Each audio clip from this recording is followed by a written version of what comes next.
Bom dia, crianças! Tudo bem? Como vocês estão? Eu espero que vocês estejam todos bem, né? Com saúde, com alegria. E é o que importa, né? Estamos aqui hoje para mais uma aula da nossa PD, contando nos dedos o dia em que a gente vai poder voltar para a igreja. Esse dia está muito próximo, eu creio que agora sim está muito próximo. Logo a gente vai poder estar reunidos novamente na igreja, né, como classe, estudando a palavra de Deus. Mas enquanto isso não acontece, a gente vai fazendo por aqui mesmo, né? Vamos tendo as aulas por aqui, vamos conversando, vamos estudando a palavra do Senhor, e assim que possível a gente retorna, né? Então, eu peço que vocês separem já a Bíblia de vocês, abram lá no livro de Jeremias, que é onde a gente está estudando, né, essa nova série que nós começamos há três finais de semana. Hoje é a nossa terceira série, e hoje a gente vai falar sobre o vaso do oleiro. Abram lá em Jeremias, no capítulo 18, do versículo 1 até o 11. Aí eu quero fazer uma pergunta para vocês. Alguém de vocês aí gosta de fazer trabalhos manuais? Ou faz artesanato? Pintura, aquelas massinhas de modelado que transformam em bichinhos, às vezes até aqueles biscuits, né, que transformam algumas peças assim que dá para fazer, né? Eu particularmente gosto muito assim de trabalhos manuais, gosto muito de ver fazer também, né? E hoje a gente vai falar justamente sobre isso. A gente vai ver sobre o vaso do oleiro. Quando Jeremias foi convidado por Deus para ir até a casa de um oleiro, observar o olheiro fazendo um vaso de barro, né? E é isso que a gente vai estudar hoje, tá bom? Então, eu quero que vocês deixem a Bíblia aberta lá em Jeremias, no capítulo 18, né? Onde a gente vai conhecer essa história do profeta Jeremias, quando ele foi até uma casa do olheiro, analisar o trabalho do olheiro. Porque Deus tinha algo muito importante para mostrar para ele, para que ele transmitisse para a nação de Israel, para o povo de Israel, um recado que o Senhor queria dar para o povo de Israel, tá? Então a gente vai ler lá a Bíblia. Nós vamos ler um pouquinho até o capítulo, o capítulo 18, do 1 até o 11, tá bom? Preste atenção aí na leitura. O pote de barro.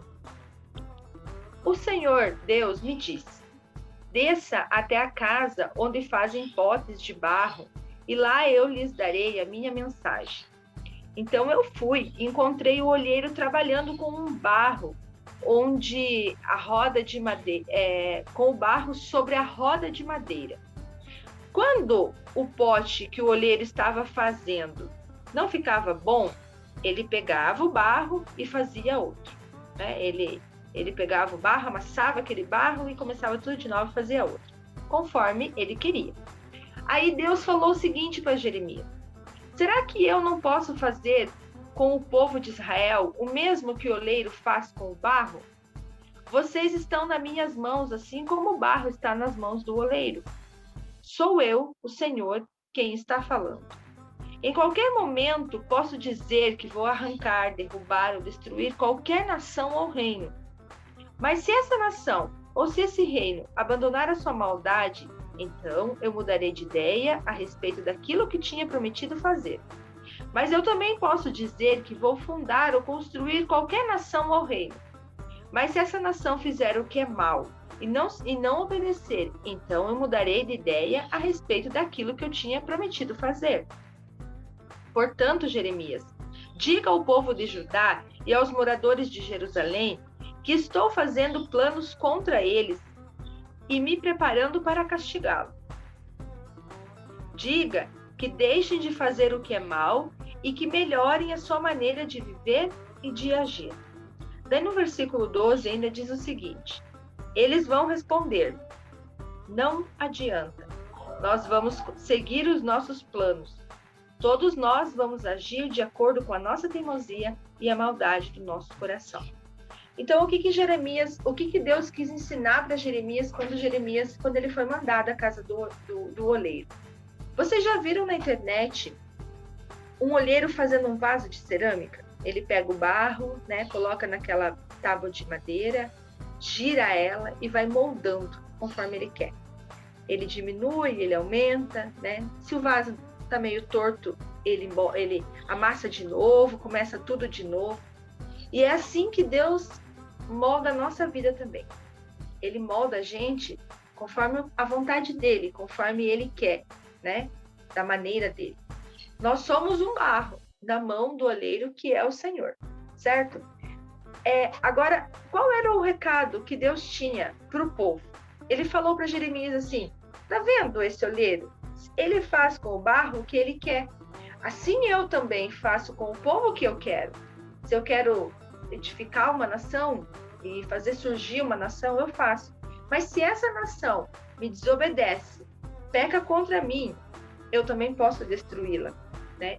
E o que estava acontecendo naquela época? Justamente isso. O povo de Israel, que era tão dependente de Deus, né? Jerusalém era cercado de muitos inimigos, desde a época que o povo estava no Egito até antes, né? Então, eles sabiam de onde eles tinham saído, eles sabiam o tempo que as pessoas que vieram antes deles, sabiam o tempo que tinham ficado no deserto, enfim, né? Eles sabiam do que Deus era capaz de fazer. Mas mesmo assim, eles teimavam, eles desobedeciam. Era um povo que praticava maldade. Era um povo que não queria mudar, era um povo que queria continuar no pecado, era um povo que era uma nação pecando contra o Senhor. E o Senhor fala para Jeremias: eu posso fazer assim como o vaso está na mão do olheiro, o povo também está nas minhas mãos. Então eu posso levantar a nação como eu posso destruir a nação. E o que traz para a gente isso? Nós estamos nas mãos de Deus, porque a palavra do Senhor, ela é e sempre será única, né? Deus, o tempo não faz com que Deus mude a mente dele, e o que era já não é mais, né? Sempre Deus vai agir da mesma forma, com justiça, com integridade, né? Ele se aparta do pecado. Hoje ele nos deu Jesus, né? Ele nos deu Jesus para que o nosso pecado não nos consumisse, mas para que a gente pudesse ter uma segunda chance em Cristo, né? Então, quando uma nação peca contra o Senhor, acaba que todo o povo sofre. Nós precisamos orar pelo nosso país, orar pela nossa nação, orar pelos nossos governantes, né?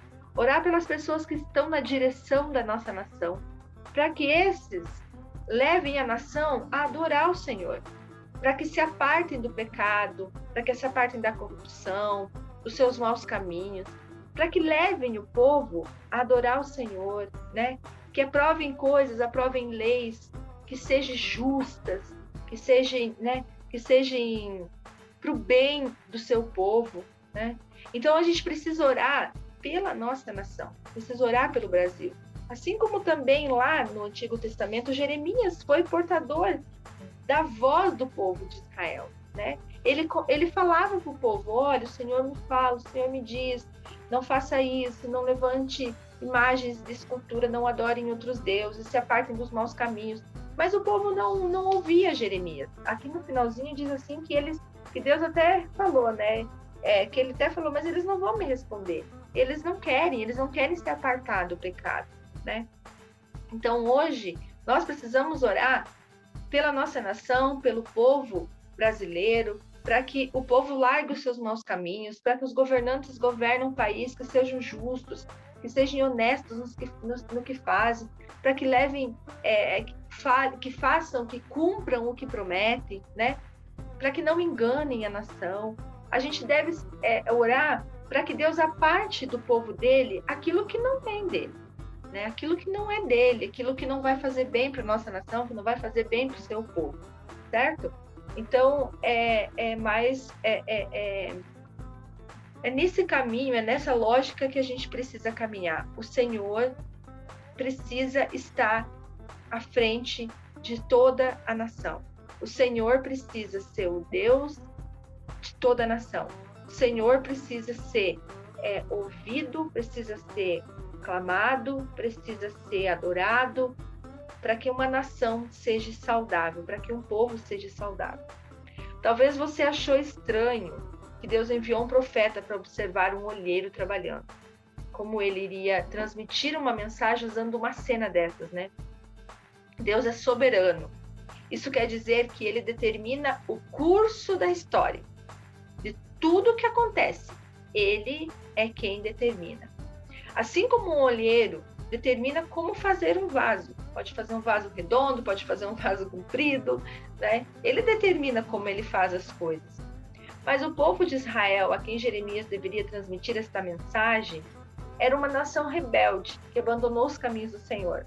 Assim como muitas pessoas hoje também são rebeldes à palavra de Deus. Não aceitam ser corrigidas. Acham que que todos são, né? Eu ouço muito assim, todos somos filhos de Deus. Deus é bom. Sim, Deus é bom. Deus é maravilhosamente bom, né?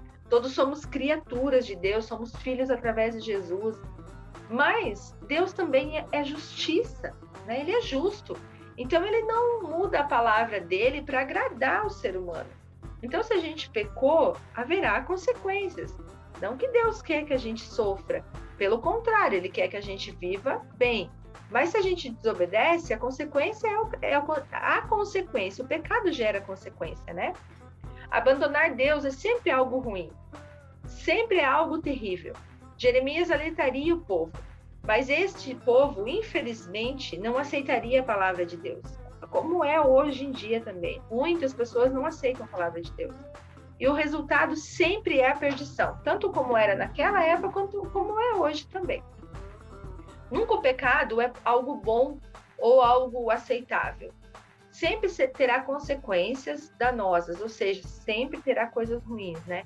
Mas ainda pior que o pecado é a falta do arrependimento. Pior que pecar é você não se arrepender, é você não enxergar que você está fazendo algo errado, né? E o povo de Deus naquela época, eles não enxergavam que eles estavam fazendo algo errado. E muitas pessoas na nossa geração hoje também acham que tudo não é pecado, que é bonito, que é algo legalzão, né? Algo legal aí, todo mundo faz. Nem sempre tudo que todo mundo faz é legal, né? Nem sempre aquilo que está na moda é legal. A gente já conversou sobre isso na aula passada sobre idolatria, né? A gente deve tomar muito cuidado, deve estar atento à palavra de Deus para não pecar contra o nosso Deus, né? Vamos aqui já para o finalzinho. Eu quero fazer um verdadeiro ou falso com vocês, certo? Vou fazer umas perguntas e daí a gente responde, vocês respondem virtualmente aí. A primeira é o seguinte. Está lá também em Jeremias no capítulo 18, no versículo do 1 até o 4. Jeremias deveria ir ao supermercado? Será que Deus falou para ele ir ao supermercado? Verdadeiro ou falso? Falso, né? Jeremias, ele deveria ir à casa do olheiro. Letra B. O olheiro estava consertando uma janela? Não, né? Também é falso. Ele estava trabalhando com uma roda, que era uma peça. É uma peça onde é colocado o barro ali e ali ele é moldado. Certo? Então, a segunda alternativa aí também é falsa. A C. O vaso de barro estragou nas mãos de Jeremias? Não, né? Ele estragou nas mãos do oleiro. Então, também é falso. Estragou na mão do oleiro. Aí, a letra D. O oleiro fez um novo vaso? Estragou aquele e ele não fez outro? Desistiu de fazer? Não, né? Ele fez um novo vaso. Ele nem quis consertar aquele. Ele fez um vaso novo. Assim como Deus faz com a gente, né? Ele transforma. Quando a gente aceita Jesus e larga os maus caminhos, Deus faz tudo novo. Faz dentro de nós algo novo. A última é: quem ordenou a Jeremias que fosse nesta casa foi um sacerdote. Será que foi? Não, né? Falso. Foi o próprio Deus quem ordenou para Jeremias ir até a casa do oleiro, prestar bastante atenção no que o oleiro estava falando, que ele teria uma mensagem muito importante para ele através do trabalho do oleiro. E essa mensagem teria que ser transmitida ao povo de Israel. Eu vou deixar um versículo aqui para vocês decorarem e para vocês lerem durante a semana. Está lá no capítulo 18, no versículo 6. Diz assim: como barro nas mãos do oleiro, Assim são vocês nas minhas mãos. Jeremias 18, 6. Assim como o vaso é na mão do oleiro, assim somos nós nas mãos do nosso Deus. Deus está nos moldando, né? Deus faz tudo novo. Às vezes dói, às vezes dói. Às vezes a gente tem que deixar coisas que a gente gosta de ver, às vezes nós temos que deixar coisas que a gente gosta de ver para nos deixarmos sermos moldados por Deus. Mas o resultado é o melhor possível. Deus tem planos bons, muito bons para a nossa vida. Deus tem planos muito bons para a vida de vocês. Então a gente precisa se deixar ser moldado por Deus e apartar tudo aquilo que desagrada ao nosso Deus do nosso coração e do nosso caminho. Tá bom? Eu espero que vocês tenham gostado. Eu espero que vocês tenham aprendido, né? E deixo uma mensagem para vocês também durante essa semana: orar pelo nosso país. Orar pelo nosso país, orar pelo nosso Brasil, orar pelo povo brasileiro, né? Para que tudo isso que esteja acontecendo, esteja assolando o mundo todo, né? Mas principalmente a nossa nação, seja sarada, né? Seja conduzida por Deus. Ore pelos nossos governantes, para que eles sejam justos diante do Senhor, para que eles se apartem dos seus maus caminhos. Ok? Não esqueçam disso. Leiam a Bíblia e em breve nós estaremos juntos lá na igreja de novo, se o nosso Deus quiser. E eu sei que Ele quer. Um beijo no coração de vocês, crianças. Tenham um domingo abençoado e uma semana linda e cheia de notícias maravilhosas. Tá bom? Até a próxima aula. Fiquem com Deus. Deus abençoe vocês. Tchau. Beijo. Tchau.